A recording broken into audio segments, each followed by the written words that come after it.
Guys, welcome back to city vlogs. అందరికైతే ఈరోజు good morning. ఈరోజు అయితే మా మమ్మీ గారు అయితే నా కోసం స్వయంగా మటన్ కర్రీ అయితే ప్రిపేర్ చేసారనమాట. ఇంకా నేను ఎట్లా హాస్టల్కి వెళ్ళిపోతా అని మమ్మీ గారికి అర్థమైంది అనుకుంటా. ఇంకా నా కోసం అయితే నేను ఏం తినను కదా గాయస్, మటన్ ఒక్కటే తింటా. ఇక మమ్మీ అయితే అన్నీ చేసి ప్రిపేర్ చేసి పెట్టింది అనమాట. ఇప్పుడు మమ్మీ గారు అయితే నా కోసం అయితే వడ్డీ చూపిస్తుంది. మీకైతే హాయ్ చెప్తుంది గాయస్. చూడండి, జ్యూసీగా మనకి మటన్ కర్రీ ప్రిపేర్ చేసింది మమ్మీ గారు. ఎంత బాగుందో, ఇలా నోట్లో పెట్టుకుంటే అలా కరిగిపోయేలాగా. అండ్ అలాగే బగారా రైస్ అన్నమాట.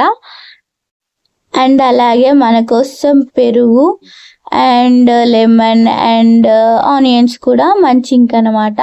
అవి లేనిదైతే అసలు మనకి ముద్దే దిగదు ఫ్రెండ్స్, ఎందుకో తెలీదు అసలు.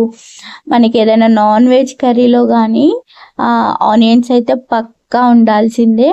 అదేంటో అలా అలవాటు అయిపోయింది అనమాట. ఇక మా అమ్మ అయితే నాకు ఇచ్చింది ఫ్రెండ్స్. ఇక నేనైతే తిన్నామని అయితే కలుపుకుంటున్నా. ఎంత బాగుందో అసలు, ఇలా నోట్లో వేసుకోగానే అలా కరిగిపోయింది. ఎంతైనా ఇంటి ఫుడ్డే గాయస్, బయట తిన్నంత ఉండదు కదా, అంత బాగుంది అనమాట.